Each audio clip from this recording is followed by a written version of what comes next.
Hey everyone, Corey here.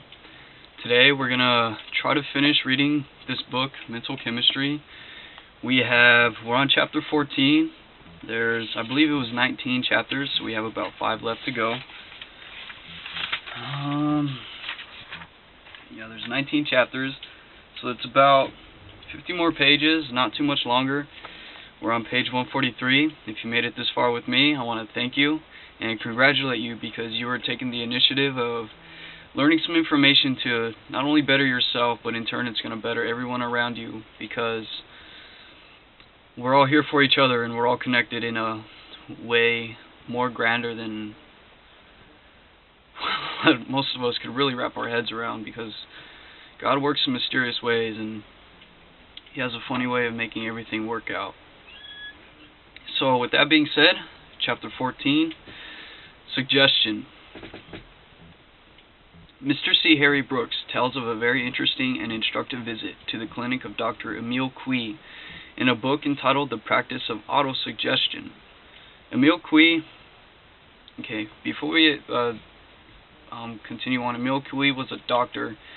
I don't remember the year that he lived in, but he taught people how to cure themselves, because mental medicine, it's your thinking processes that ultimately bring inner peace and inner harmony or inner destruction and self-destruction within yourself. It's all happening in here. Whatever thoughts you are harboring, whatever you emotionalize those thoughts with, creates a feeling within yourself. And whatever you feel and believe yourself to be, that which you continue to produce in your outer world. There's a world within, a world of thought, moods, and feelings. But Emile Coué, he teaches people about suggestion and autosuggestion. And remember how in the videos before this one I was explaining how suggestion, in a way, it's your thoughts. It's what you're suggesting to yourself. And not all thoughts you receive are yours. We all share a mental atmosphere when you're with somebody, because I know for a fact you had been with someone before and maybe you said something or they had said something as well, and then you said, hey, I was thinking the same thing. It's because we're in the same atmosphere, and your thoughts are real things that exist in the ethereal realm. So he teaches people how to suggest the proper suggestions of positivity to themselves until it becomes an habitual thought process. And when it becomes habitual, those neural pathways get built up in your brain tissues and they become your habitual way of thinking. And when it becomes your habitual way of thinking, it in turn becomes autosuggestion. It becomes who you are. And that's essentially what we're going to learn in this chapter. So, the Clinic of Dr. Emile Coué, in a book entitled The Practice of Autosuggestion, published by Dodd, Mead, and Company. The clinic is situated in a pleasant garden attached to Dr. Coué's house at the end of the Rue Jeanne d'Arc in Nancy. He states that when he arrived, the room reserved for patients was already crowded, but in spite of that, eager newcomers constantly tried to gain entrance.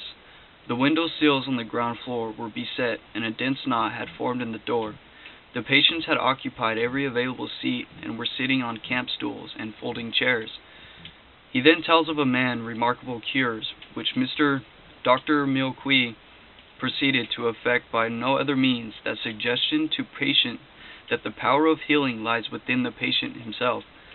There was also a children's clinic in charge of Mademoiselle Kaufmann, who devotes her entire time to his work. Mr. Brooks thinks that Coué's discoveries may profoundly affect our life and education because it teaches us that the burdens of life are, at least in a large measure, in our own creating. We reproduce in ourselves and in our circumstances the thoughts of our minds. It goes further. It offers us a means by which we can change these thoughts when they are evil and foster them when they are good, so producing a corresponding betterment in the individual life, but the process does not end with the individual. And there is a quote I would like to say that Emile Coué had explained to everyone, and what this quote does, just this suggestion to yourself, and it was, every day, in every way, I am getting better and better. Every day, in every way, I am getting better and better. Every day, in every way, You are getting better and better. So, keep repeating that to yourself until it becomes habitual. Create that thought form. And then you will feel it and you'll become it. And you will realize that every day and every way you are getting better and better. The thoughts of society are realized in social conditions. The thoughts of humanity in world conditions. It's the collective consciousness.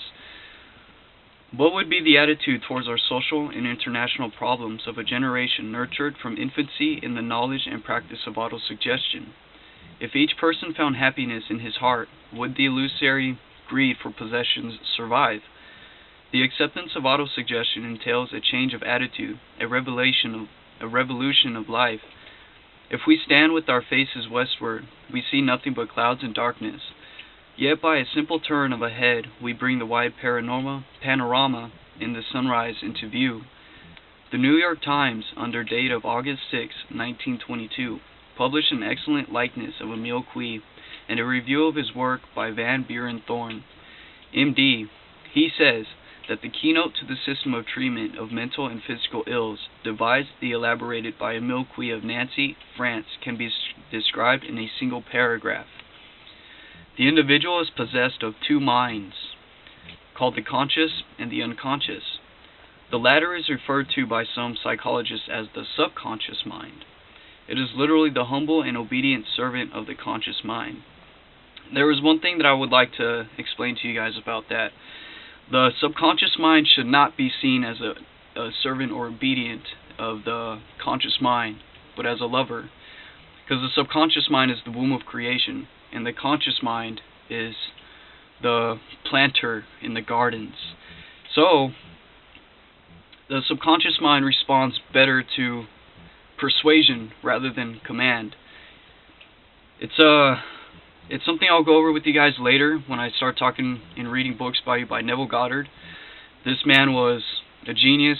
What he explains is just amazing, and we will get there. But we're gonna do today's work now, and teach you guys what this book has in store, because we're gonna get there eventually, and I'm gonna teach you guys how you are the ones responsible for creating your reality when you put your conscious and your subconscious. When you align all your subconscious energies together, you're going to create consciously and deliberately the world that you like, and which is what I'm trying to shine the light on with you today. So the unconscious mind is the director and overseer of our internal economy, the world within. By means of its activities, the processes of digestion and assimilation of foods are carried on. Repairs are made, wastes are eliminated, our vital organs function, and life itself persists. When the thought arises in a conscious mind that extra efforts toward the repair of some deficiency, either physical or mental, are needed, all the individual has to do, in the opinion of Dr. Coué, is audibly and enunciate that thought in the form of a direct suggestion to the unconscious mind, and that humble, obedient servant immediately, and without questioning the dictates of its conscious master, proceeds to obey instructions. So, like I was saying, look at it as that of a lover. He responds better to persuasion rather than of command. Because, I believe it was chapter 2, it may have been chapter 3, he was saying how every creature and every living animal on earth all are guided by a higher intelligence through their intuition, through their instinct. And the only reason what makes us so much different is because we have a conscious faculty so much more evolved than they do. We think differently. We have a higher states of thinking. We are that much more intelligent on a conscious level. And it is because of that intelligence on our conscious level that we could suggest and plant the seeds within ourselves, which will then be carried into the subconscious mind, and then it will become your character, and it will be expressed in who you are. And also it is because of our ability to think so much, which makes us creators, which makes us able to choose and make this life what we desire it to be, because you were created in the image and likeness of the universal God, the Spirit. Your spirit is God's spirit. He embodied himself in this physical form.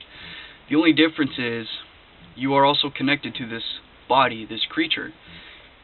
As awareness, you are teaching this body everything it needs to know. All the memories you have are only there because all the memories and experiences and things you have learned are only there because your brain cells registered it within themselves. So when you look inside yourself and try to remember something, it is because you, as awareness, as spirit, are looking inside the memories of the cells within your brain. So, with that being said, let's go ahead and move on.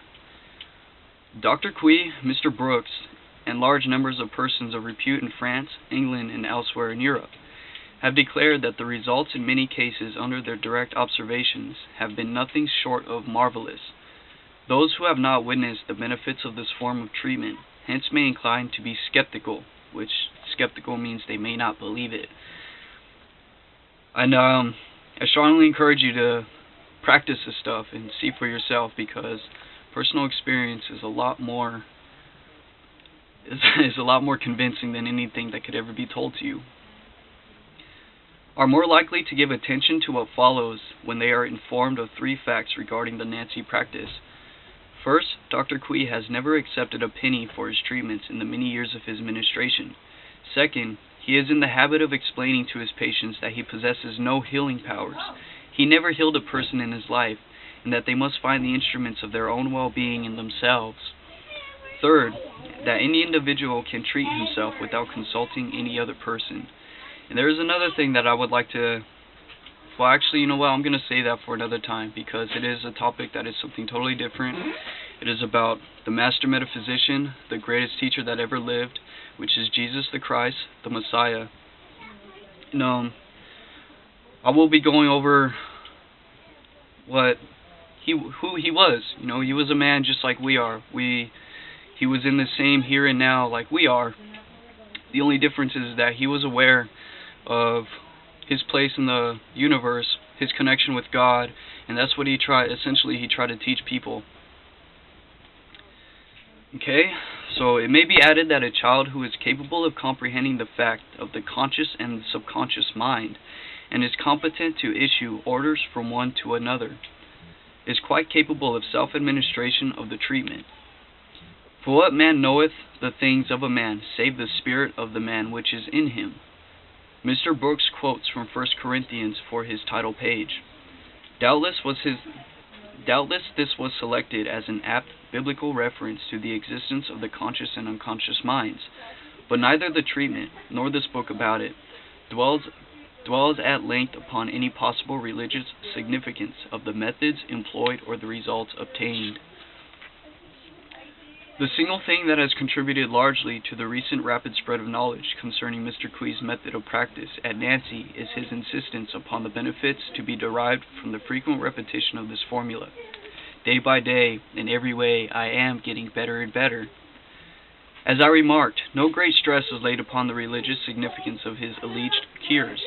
Yet, says Mr. Brooks, religious minds who wish to associate the formula with God's care and protection might do so after this fashion. Day by day, in every way, by the help of God, I am getting better and better. The secret of success in the treatment is to so beget confidence in the conscious mind that what it repeats is accepted as its face value by the unconscious mind. And as Mr. Brooks puts it, every idea which enters the conscious mind, if it is accepted by the unconscious, like I said, accepted, it responds better to persuasion rather than command. It likes it better when you persuade it that it is what it is, that it is what you are creating it to be, rather than you telling it, you know, this is what you are. You know, in a way they both work, but when you persuade yourself, it creates more of a warmth and compassion within yourself, rather than commanding things. Because if you're commanding, you'll build that habit, and you may try to command things towards others. Trust me, I know. I've had my experiences. I've learned a lot in my life, time in my experiences. I made a lot of mistakes. I'm not perfect. And which is why we are learning, because I know you've made a lot of mistakes, and maybe you've let some people down too in your life that you don't want it to happen again. That is the reason why I did everything that I did. Now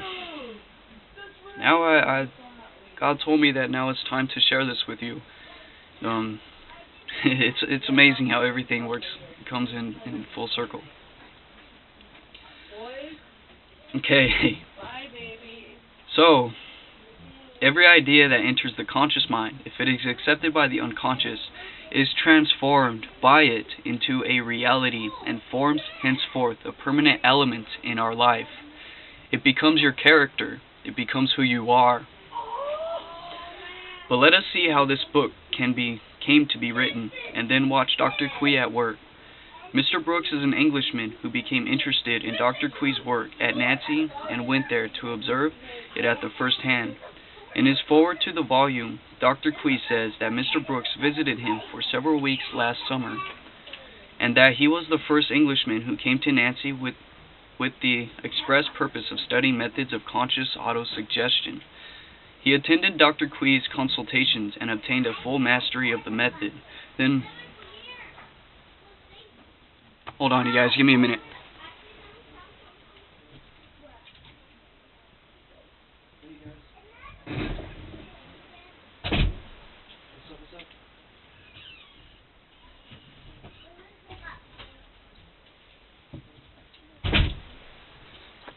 Sorry about that. My little cousins, nephews are here. They're all playing around. They're having fun next door.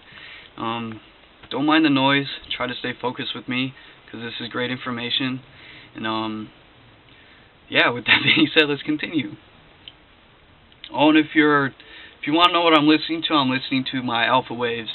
Remember that the alpha waves puts a left and right hemispheres of the brain in synchronicity, so your creative thinking and your logical thinking are working in harmony.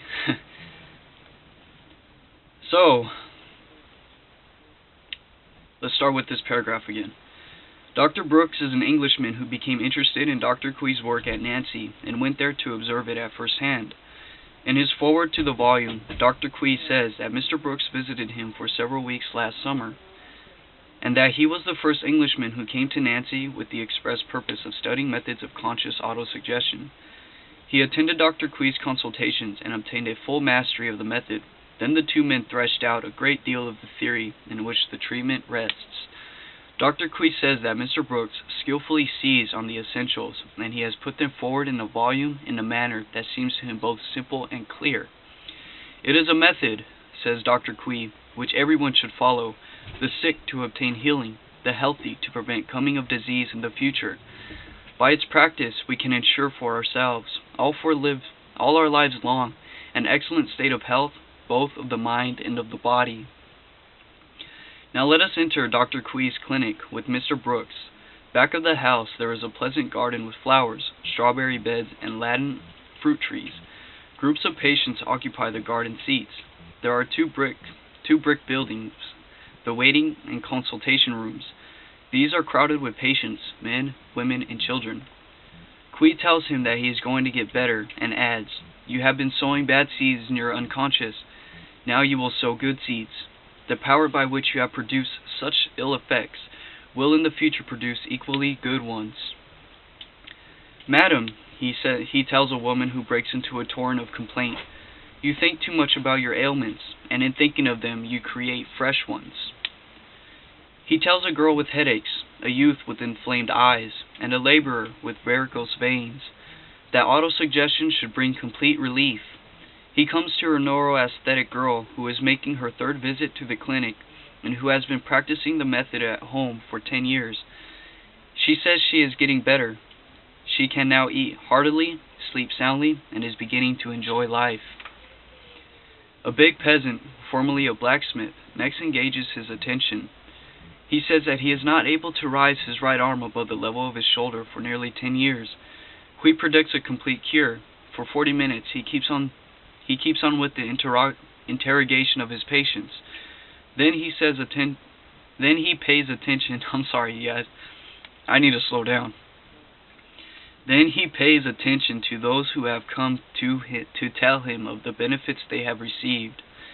Here is a woman who has had a painful swelling in her breast, diagnosed by the doctor, in Quee's opinion, wrongly, as cancerous. She says that, with 3 weeks' treatment, she has completely recovered. Another has overcome her anemia and has gained 9 pounds in weight. A third says that he has been cured of varicose ulcer, while a fourth, a lifelong stammerer, announces a complete cure in one sitting. Kui now turns to the former blacksmith and says, "For 10 years you have been thinking that you could not lift your arm above your shoulder. Consequently, you have not been able to do so, for whatever we think becomes true for us. Now think, I can lift it." There was about a year ago when I was working solar, there was a lady that I had met. Her name was dang, I feel bad now. I can't believe I just forgot her name. It started with an L. She was a great woman. She was excellent. Lori. Her name was Lori. She was a Native American, and she understood energy, and we were able to talk about a snowball effect, because we both had a really good day one time, and we were talking about how we ended up finally getting, the work, whatever. But we finally got a little piece of momentum going, and we were talking about the energy that we had built, and we created a snowball effect, because the more you put into something, the more energy you put into something, the more you'll get out of it, which in turn will be called the snowball effect, because you build momentum. You're building momentum, you're creating more energy, and it's starting to densify, because life is made inside and out of consciousness, and consciousness itself is energy. The more consciousness you put into something, the more life you are putting into something. Likewise, the more you are focusing on something, the more life you're breathing into that specific thing. So, what I was going to tell you, she had told me something that was a quote from the ancients, the Native Americans, and they said that what you believe becomes a law unto you. And that's essentially what this is explaining. Whatever you believe about yourself, whatever you are suggesting to yourself, it will become that belief within yourself. Whatever you believe yourself to be, that which you express in your outer world. The man looks doubtful, says half-heartedly, "I can," makes an effort and says it hurts. "Keep it up," Kui commands in a tone of authority, "and think I can, I can. Close your eyes and repeat with me as fast as you can. Kapase, kapase." After half a minute of this, Kui says, "Now think well that you can lift your arm." "I can," says a man with conviction, and proceeds to raise it to full height, where he holds it in triumph for all to see. "My friend," observes Dr. Kui quietly, "you are cured." "It is marvelous," says the bewildered blacksmith. "I believe it." "Prove it," says Kui, "by hitting me on the shoulder," whereupon the blow falls in regular sequence. "Enough," cautions Kui, "wincing from the sledgehammer blows. Now you can go back to your anvil." He now turns to patient number 1, the tottering man. The sufferer seems inspired with confidence by what he has seen. Under Kui's instructions, he takes control of himself, and in a few minutes he is walking about with ease. "When I get through with the clinic," says Kui, "you shall come for a run in the garden." And so it happens. Very soon his patient is trotting around the enclosure at 5 miles an hour. Kui then proceeds to the formulation of specific suggestions. The patients close their eyes and he speaks in a low, monotonous voice. Here is an example. "Say to yourself that all the words I am about to utter will be fixed, imprinted and engraved in your minds. That they will remain fixed." I'm sorry, I just read that. Okay, I'll just read it again and continue on from there. "That they will remain fixed and imprinted and engraved there, so that without your will and knowledge, without your being in any way aware of what is taking place, you yourself and your whole organism will obey them. They will become who you are." The Master Key System, which is the book I'm going to be reading after I read you the book You. This is the next book I'm going to read you by Charles F. Haanel. This is actually the very first book I ever got my hands on. It was right after I graduated from high school. It's great. It's amazing. And I know you guys are going to love it. If you like this so far, you're going to be blown away by what's in there. I couldn't be more happy to be the person to share it with you.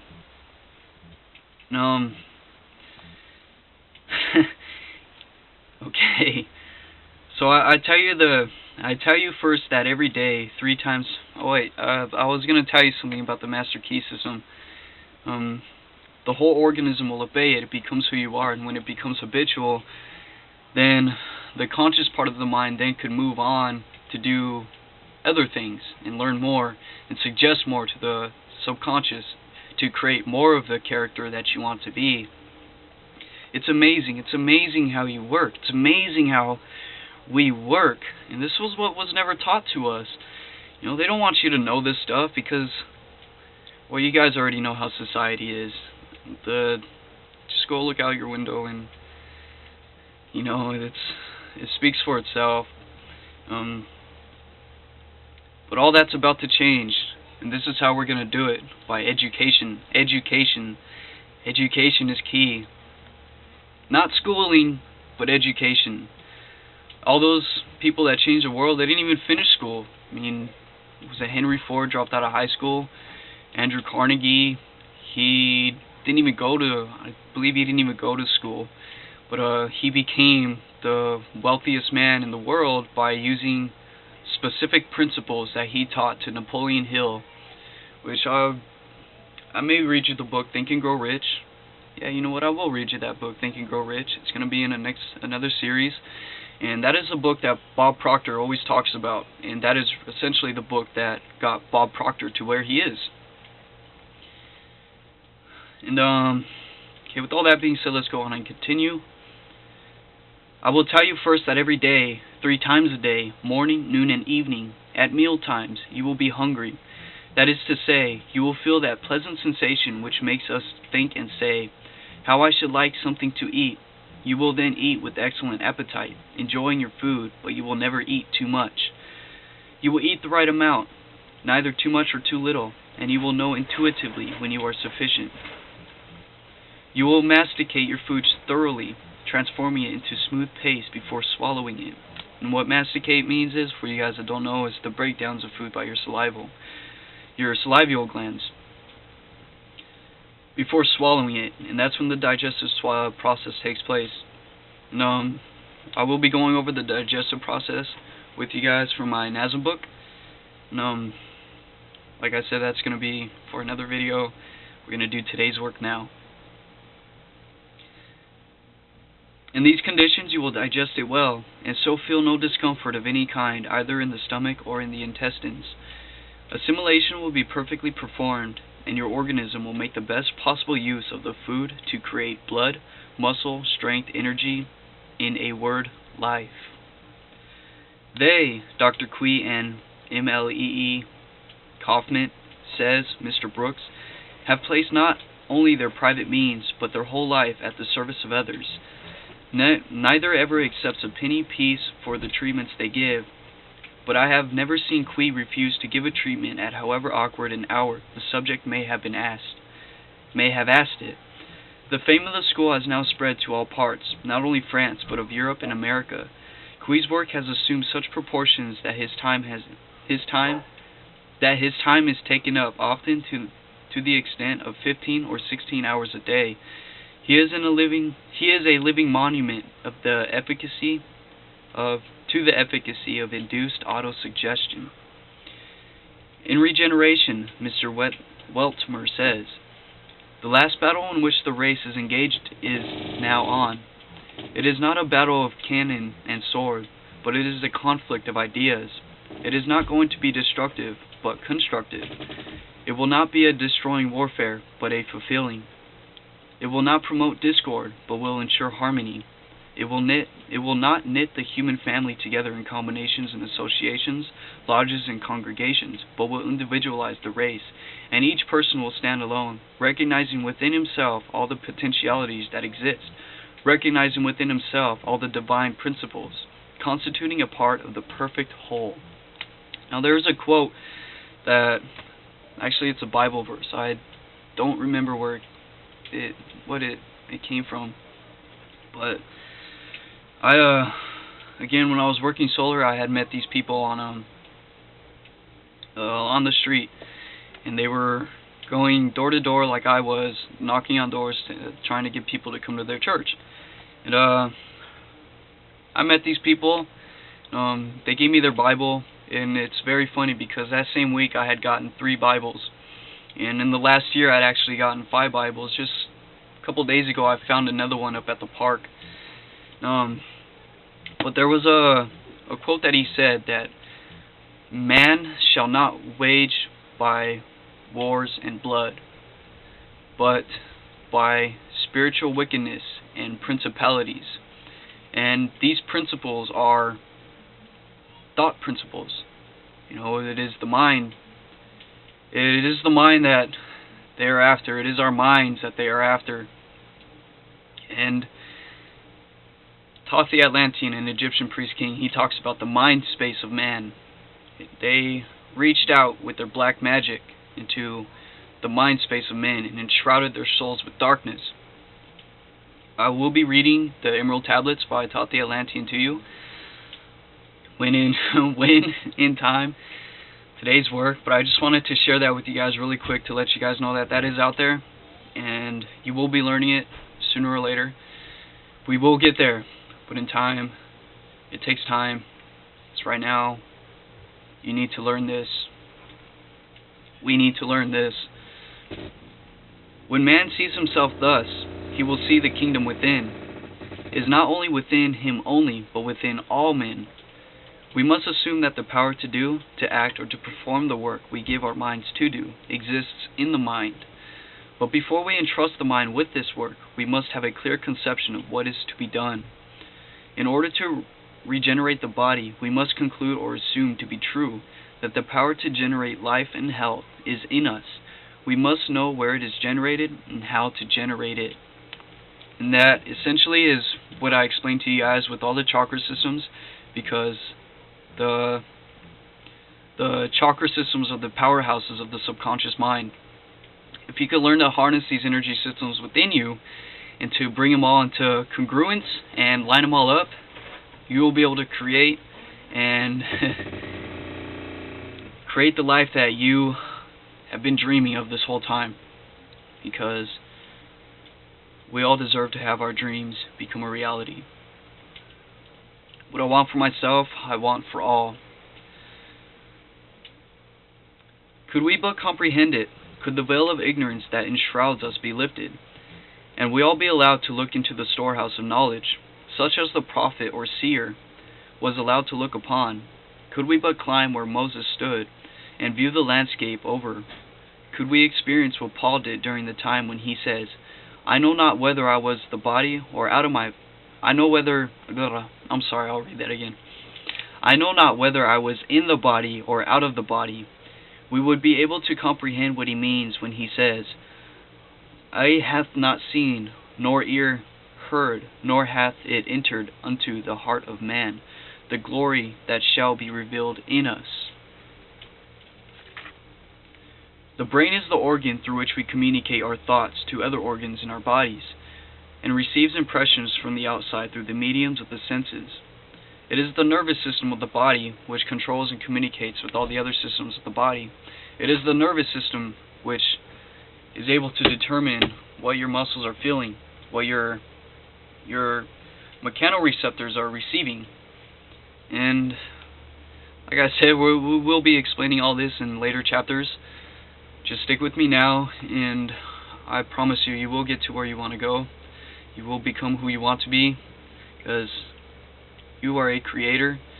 And hopefully now you guys are starting to believe me more, because this is information that needs to be out there, that everyone needs to know, because you are the one responsible for what you are creating. Not anyone else. Not anyone else. Well, okay, how can we put this? Your character, who you are, is what you are responsible for creating, and what you determine and bring into the world, what you do to help change this world for everyone, will really determine what you are. Because in the external world, we all share the same, we are all in the same place. In the external world, we're all in the same place. But in the internal world, we all have our own universe. You are your own universe. Believe in yourself and what you were born to do.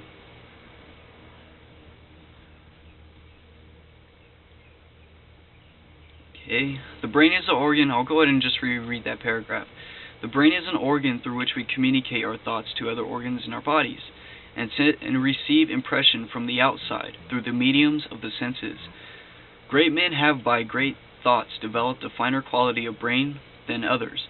This leads people to think that the great mind was the outgrowth of the fine brain, when, if they will look upon the brain as any other organ of the perishable body, they will see that it is but the organ through which the mind finds expression.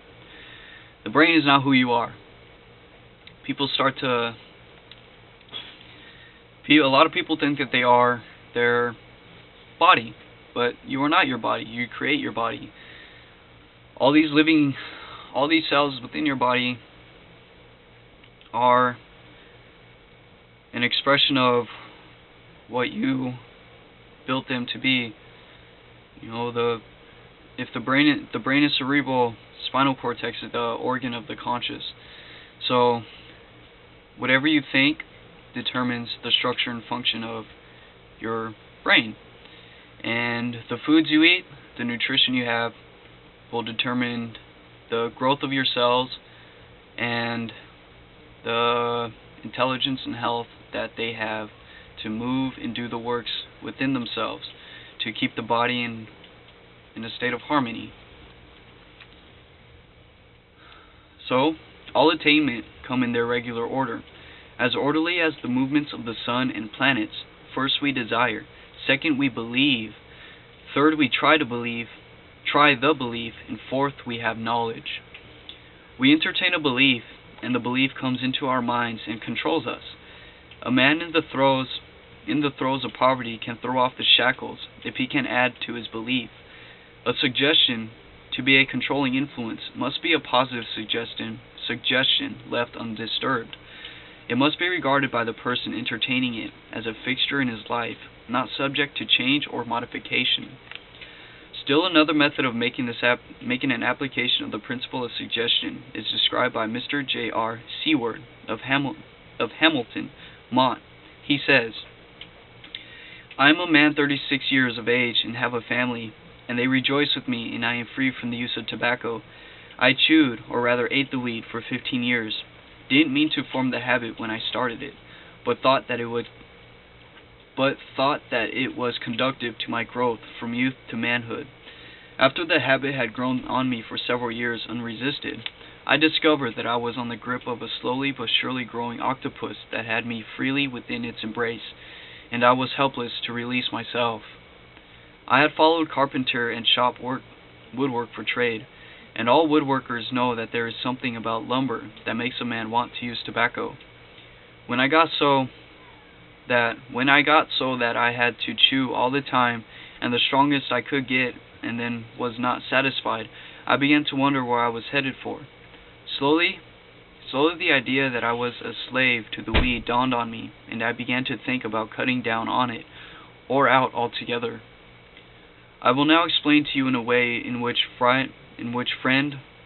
wife broke me of a vile habit and convinced us both of a marvelous power of suggestion when properly applied. At about the time that I struck bottom, there came to my notice some literature telling of the power that directed thought, and I became interested in the study of that, and also in some inspirational literature which came later to my notice. I was rather skeptical at first, but as I read and thought and commenced to look for proof in the events of our daily lives and in our environment, the truth commenced to dawn upon me. I began to see and know that life manifestations were fed from within and grew from within, and if the within be in the state of decay, it invariably showed without. In fact, I know now that the man of Galilee said something when he said, "As a man thinketh in his heart, so he is." If he thinks himself a slave to tobacco or other obnoxious habits, so is he. He must think himself free to remain free. But to think oneself away from the habit that clings as close as thought itself It is hard matter unaided. I want to share a quote with you guys really quick by Socrates. He said, if you guys have a bad habit that you're trying to break out of, that you know that it's only keeping you down and keeping you from growing even farther, trust me, I know I've had my habits. I've struggled within myself, but nothing ever truly leaves until you absorb all the wisdom from it. And this quote by Socrates, he says, spend all your time creating the new and not in fighting the old. Just wanted to throw that out there.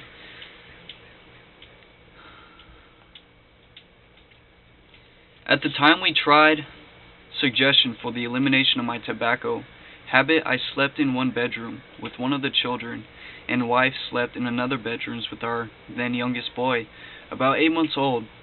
As often is the case, she had to be up at times during the night to wait on the baby, and it was at those times when she gave me mental treatments when I was asleep. It isn't necessary to be in the same room, though it is all right if it happens to be the case. While I was sleeping, she would visualize herself, mentally projecting herself as though she was standing or kneeling beside my bed and speaking to me. She was sending those thought vibrations towards him. Her suggestions were of a constructive and positive nature rather than of negative. It went something like this. You are now desiring freedom from the tobacco habit. You are free and desire to enjoy mastery more than indulgence. Tomorrow you will want only about half the normal amount of tobacco, and each day will be less until you are free within a week and shall never have any more cravings for tobacco. You are master and free. She made the above suggestion in substance, in consciousness. To me, each time that she was awake during the night, and I do pledge an oath that within 6 days from the time she started treatment, I had completely quit craving tobacco and quit using it. That has been several months ago, and today I am more master of my habits and thought and word and deed than ever before in my life. Okay, guys, I just wanted to check to see if it was recording really quick, because I have been reading for a while, and sometimes my battery will die, and sometimes it'll just stop recording. So, now that it is recording, let's continue. I have changed from an underweight, nervous wreck to a full weight, healthful, strong, energetic, and clear-thinking man. And everyone who knew me remarks how differently I look and act and seem. Since that time, I have followed the study and the practice of constructive and direct thinking. Do you know that in wireless telegraphy or telephony, they use an instrument called the tuning coil that vibrates in harmony with the electrical wave or vibration of a certain length?